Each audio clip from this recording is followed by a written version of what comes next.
now, one and all. Welcome back to Cafe Penumbra, your cyber cafe where we exchange ideas about current events, hot topics, storytelling, plus all the things. Please do visit us and interact on our sister platform, the Cafe Penumbra Discord server. See the link in the show notes or at seraphimpenumbra.com. In today's episode, What Are You Grateful For? We're discussing the progressive business model and philosophy behind cafe gratitude. But first, from the headlines, a review of the WGA SAG-AFTRA strike. What it is, why it's happening, what's at stake, and why we care. The ongoing WGA SAG-AFTRA, that's the Writers Guild of America, Screen Actors Guild, and the American Federation of Television and Radio Artists AFTRA strike, is frequently making headlines in the news. And in fact, Tuesday, the WGA strike was declared over after nearly 5 months, according to the Associated Press. Board members from the union approved a contract agreement with studios, bringing the industry at least partly back after a historic halt in production. Late-night talk shows will likely be the first shows that will resume, and scripted shows will take longer to return, with actors still on strike and no negotiations yet on the horizon. The new 3-year agreement includes significant wins in the main areas the writers had fought for: compensation, length of employment, size of staffs, and control of artificial intelligence. Part of it has to do with a wage increase relevant to inflation, and another part of it has to do with changing technology, how we consume our entertainment.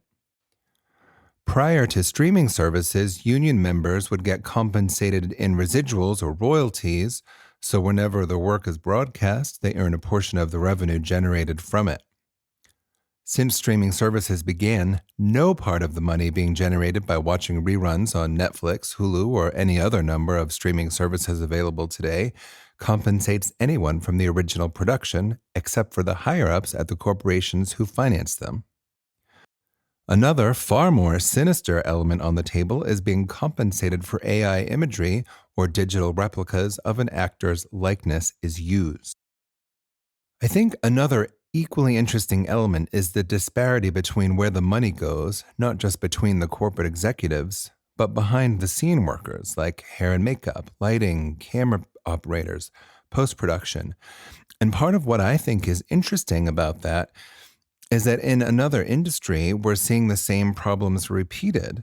A few people at the top are making all the money off the backs of the people who are basically begging for crumbs.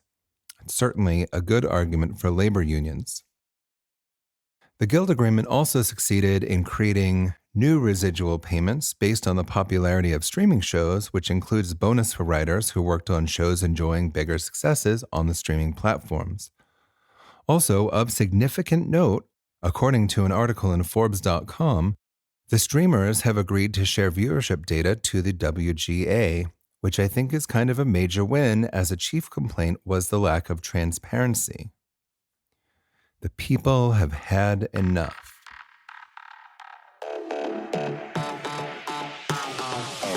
And now the breakdown.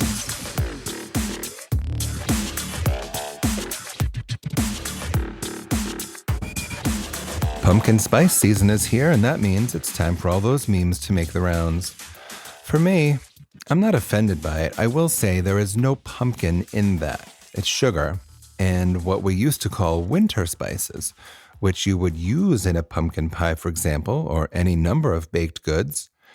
I could go for a winter spice latte with coconut milk, but not pumpkin spice flavor because I don't know what's in it. Probably mostly sugar or fake sugar, but certainly not pumpkin. Pumpkin spice. Kind of sounds like a stage name, doesn't it?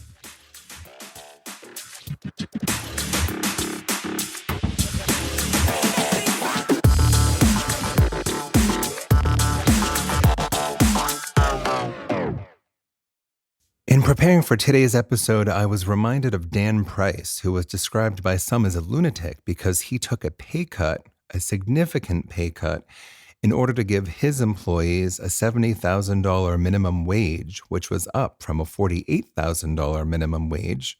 It wasn't a minimum wage, it was just that was the lowest paid employee on his staff. But even $48,000 wasn't anything to sneeze at back in 2015. I feel like this kind of radical thinking is what engenders actual change. I know that for a while, based on research, the result of that experiment was mostly positive in terms of employee loyalty, productivity. But I think at the time there were about 120 people employed at its company, and not surprisingly, some people left, particularly those who felt that the people who benefited most didn't deserve it. Naturally, it probably worked out best for the people whose salaries went from the 48,000 to the 70,000, which at the time was a number price determined to be the amount a person needs to live a normal life. Just for perspective, today's money, $70,000 would be worth about $90,600. I was recently talking about Cafe Gratitude in another conversation. I worked for Cafe Gratitude in the mid to late aughts in Berkeley, California. I actually have talked about this very little, but there is so much to unpack.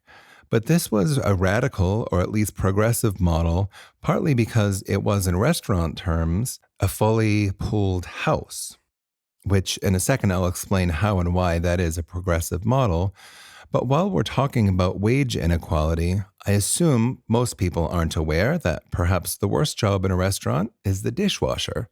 It's dirty, wet work. I have done it. You get your socks wet, and no matter what you do, you're in the kitchen, so it's hot, it's dirty work, and you're just doing the worst of the worst.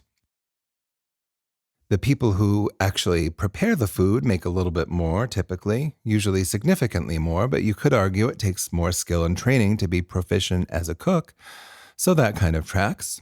And then you have the servers. I know there are many other positions, but I'm just trying to paint in broad strokes here. Servers generally make $2 to $3 an hour, unless you're in California, where if you work at a restaurant full time, the employer has to provide health insurance as well as a higher hourly wage, which is also pretty revolutionary for the industry. And as most of us know, servers earn their living in tips. And if I'm honest, part of what really motivated me to become the best server I could possibly be was the tips. I used to compete with myself and see if I could always do better than the day before, for example. I have had dozens of conversations between servers and bartenders and cooks, and the cooks do occasionally have some resentment for servers because by comparison, it's harder to work in the hot kitchen than to serve, yet the servers generally earn more than the kitchen staff. And in a lot of those conversations, the kitchen staff generally also acknowledge that staying clean and dry and having to deal with all of the idiosyncrasies of not only the patrons, but pretty much everyone in the building at any given time is not really worth the pay increase. Then, of course, you have the bartenders, and in most places, they are the top earners in any establishment. And of course, you also have managers, supervisors, bussers, and depending on the establishment, there could be a multitude of other positions. And even after having, air quote, enjoyed a living as a tipped employee, there is a cost to consider. Usually, those are the benefits, but also being at odds with most of the schedules of the rest of the world.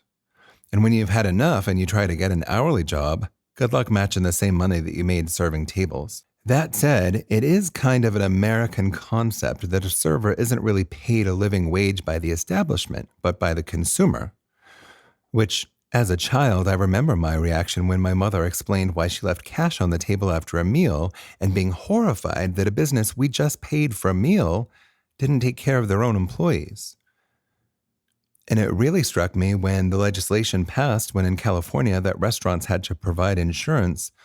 A lot of establishments compensated themselves for this by adding a line item to the bill along with the tax that they casually explained was to defray the added costs mandated by the government, and people paid it. It's no secret that restaurants are a tough business, and in my professional opinion, any restaurant without a liquor license really can't afford to adequately staff their restaurants. I think it would be very interesting to see what would happen if you were to crunch the numbers and figure out, take a couple of actual restaurants with their current menu prices and calculate, I don't even know how you would do it, but smart people, I imagine, can. But what would be the business volume and what would be the price increase in order for the business to be able to pay a living wage to all the employees that work there with benefits? I'm curious. I know for myself, If I knew I was going to make a decent living wage, which is not minimum wage, by the way, but it does kind of take the incentive out of it, and it doesn't allow for the occasional boon that you have, I honestly don't know if I would have stuck with it. Bartending, on the other hand, if the money was consistent and good, maybe. But I really loved bartending. And if the money were taken out of the equation and I could just focus on doing my very best and engaging the guests 100%. Because, of course, the dark side of being a tipped employee is that often your success is at the mercy of the weather or any of number of things that can impact what you actually make. So it's not consistent or reliable. I wouldn't be surprised at all if we saw an overhaul in tipping culture. I think we'd also see a significant increase in the bill, but if we're not tipping on top of the bill, would that kind of balance out? I don't know. But at Cafe Gratitude, and to be clear, I'm talking about the Cafe Gratitude of, I think, about 2007. Cafe Gratitude was a vegan raw restaurant chain that had sprung up based on a board game, if you can believe it, asking probative questions geared toward mindful presence. Raw was really a trendy movement based on the idea that the sooner you eat your food to the time that it was alive, the better for your body, and obviously, fresh is king. And the food was mostly amazing. Although I find that eating vegan and vegetarian cuisine sometimes loses its way when it's trying to pattern itself after its non-vegan and non-vegetarian counterparts, like tofu shaped like beef chunks, meant to make faux beef stew. Like, if we're choosing not to eat meat, why are we eating meat-shaped not meat food? And Gratitude didn't do that, mostly because tofu is perceived to be unsustainable because of the amount of energy and resources required to process it. But they did pattern the menu after a traditional American food, which was kind of problematic. They used a lot of nuts to make cheeses for menu items like lasagna and pizza. But in a raw restaurant, everything is served chilled, even the soup, which would be fine. But their lasagna was not hot, cheesy, or gloopy, which in my opinion is part of what makes lasagna a comfort food to begin with. Theirs was a cold, molded vegetable dish that was amazing and hearty and texturally pleasing, but just not lasagna. And the pizza was lots of these clever spreads with the nut cheeses and sprouts and delicious. And like I said, the texture was very pleasing, just not pizza. And the problematic part was if you were to eat your way through the menu the same way that you might in a traditional American restaurant, it's just a little bit out of balance. All those nuts, like if you were to have an appetizer and an entree and some kind of a drink, like you might be really like over-consuming in one area and under-consuming in another. So one of the gross side effects, if people didn't choose wisely, was how the food would actually hit. And that's all I will say about that. One of the things that I did think was very interesting is that it's a very American concept that everything is in full supply all the time. So probably it was 2020, the first time any of us went into a grocery store that wasn't completely stocked up. And in most restaurants, it's bad form to run out of a menu item. People get angry. But at Gratitude, it was with full intention that they ran out of everything every day because of the amount of time it had been since the food still had life in it. Which isn't to say that it was rotten, just less vital, right? Coming from a background where when you're low on something in a traditional restaurant, you have a 68 list and an 86 list when you run all the way out of it. So when you get to work, one of the things that you do to prepare yourself for the day is to find out what you're out of and what you're running out of. Gratitude was a turning point for my hospitality career in a way, because it was the first time I really had pieced together that with all of my years of experience, I'd seen dozens of businesses trying to do the same thing, but with varying degrees of success. So I started thinking about how to monetize that, and I did open a dialogue with them and said that I would love to apply my years of experience in a traditional venue and apply the best of those ideas to your model, ways of being more efficient while still being radical and progressive. And all that was inspired by an encounter with a cook who told me in the middle of a very busy rush that we were out of several of the things that I had ordered on several tables, And I was not great about receiving that information. And they did have this kind of language that they spoke. And apparently, I was supposed to reply with, okay, great.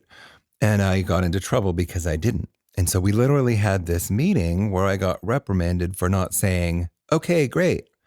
To which I replied, it wasn't okay and it wasn't great because you should have told me before I sold so much of any menu item to almost every table that I have that we were running out.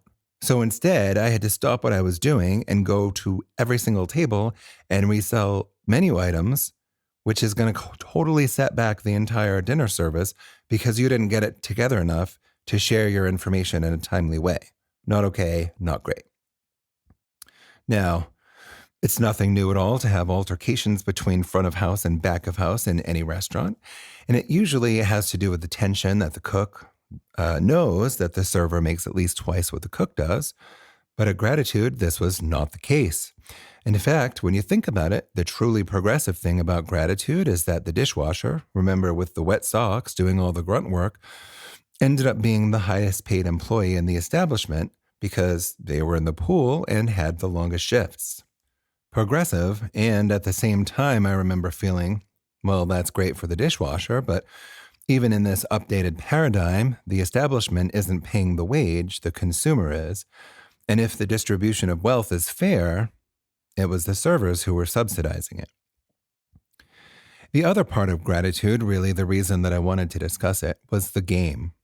The Abounding River is an exploration board game that introduces people to an unfamiliar view of being abundance. According to BoardGameGeek.com, who also report that it is currently out of print. I don't recall if I actually ever played the game itself, but the venue was very attractive and the tabletops had the game board on the tables under glass, and there were the cards with the questions on them, and the game pieces were, strewn about. The illustrations from the board game were very illustratorly, I'm sure you can imagine, and a little hippy-dippy nutty crunchy, but of course, this was Berkeley, California, and their flagship was in San Francisco. The component of the game that I want to focus on is the questions. There would always be a question of the day, and as far as I know, they came from the game. And then as a staff member, when you got to work, you'd have to participate in a clearing, which was presented as a means of checking whatever may be on your mind so that you can be fully present at work. Which isn't a bad idea except for two things. Sometimes you'd get a customer who didn't want to play, and I do feel that when you're going out for dinner, it can be uncomfortable to be forced to process in public before having a meal. And the other thing is that for the staff, the questions tended to be far more probative. And for myself, again, doing some processing about what I'm being present to or whatever was more intrusive than I was comfortable with before going on the floor and being enlightened for the general public. Not that I'm calling myself enlightened. In fact, I often used to muse during my commute to work about something that I could talk about that would convince them that I was playing the game, but without any personal cost. I did appreciate parts of the teachings, and I went to a couple of their workshops and tried on some of the ideas. I had been to Omega back in '95, so I was very familiar and comfortable with the language, and not surprisingly, one of the concepts that I struggled with as a younger person, and even sometimes now as an older person, was the concept of gratitude itself.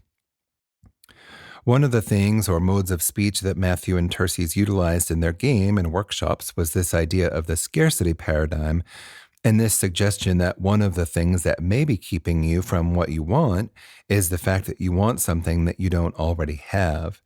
And the scarcity paradigm, or the way that I related to it, was being present to what you feel like you're lacking. Basically means that you aren't being present to what you have. And I remember, it's no secret that I grew up incredibly poor, and apparently I was clinging to it. And I remember sitting at one of their workshops feeling pretty shitty because I felt like I had nothing, and they were making me wrong for not being grateful for it. And I was just feeling so alone and thinking, please look at my life and tell me where all this empowering sense of gratitude is supposed to come from exactly. And to be perfectly honest, I do feel ashamed to admit that, but I'm just being open and honest about my experience as a human who at that time was very much clinging on to scarcity. I never did end up having any kind of epiphany, though, but I remember at one point in the last few years or so considering providing foster care. And the reason was that I had this idea of what it might be like to be a young person whose grown ups have failed you so profoundly for whatever reason that you had to face a life in the foster system. Maybe the life that I could provide with my meager existence would seem incredibly wonderful to those kids.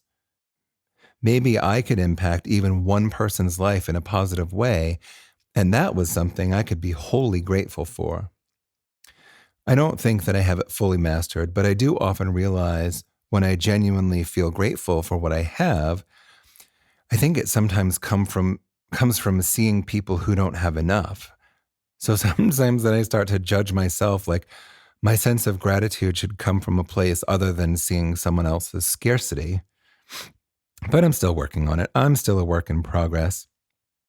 One thing I have noticed several times, especially recently, is that I'll notice that my first reaction to a situation is to reflect on my own gratitude. And then that kind of lifts me up because I then feel grateful that I feel grateful, if that makes any sense. And that's a really good feeling. So, back to cafe gratitude. I was having a wonderful conversation with an old friend recently about alchemy, and that's kind of a word that gives me a glimmer. Glimmer, I'm using as the opposite of a trigger. Of course, The Alchemist is one of my favorite books of all time, which most of my favorite books are juvenile literature. I don't know what that says about me, but I'm not embarrassed. I know that the word alchemy calls up the turning of lead into gold, but that is not at all what any of it is all about. But I happened to be in this conversation and I happened to relay that last bit about my relationship with Cafe Gratitude. And he mentioned that they mostly have closed. And I did a little bit of research and I think it's kind of sad, really. I look back and I feel like, other than some of the altercations, overall, I learned a lot. I know they had a farm or a couple of farms outside of town where they would literally grow the food for the restaurants. And they would host retreats. And of course, people lived there and stewarded the land to help grow the food. And I just thought that was all fantastic. I remember when I learned about Gracie's here in Providence, we talked about last time, or a couple of episodes ago, that they had a rooftop garden. And I was so excited because you can have commerce that does good things in creative and sometimes obvious and easy to duplicate ways. It's kind of sad the way that it ended, and this particular episode isn't about that, so I won't go into it. Feel free to look it up. I just think that it was amazing in many ways. But if I do know Matthew and Terces at all, I'm sure they're feeling grateful. I'd love to hear from you. What was your experience, if any, with gratitude or cafe gratitude? What do you think about tipping culture? What's on your mind? On the next episode, the roles are reversed. My childhood friend and confidant will be here in the studio with me, asking me all of your questions. What do you want to know? Plus answers to the questions I get asked most frequently. Until then, bonsoir. Thank you for stopping by Cafe Penumbra. I'm your host, Seraphim Penumbra, wishing you a jolly new now.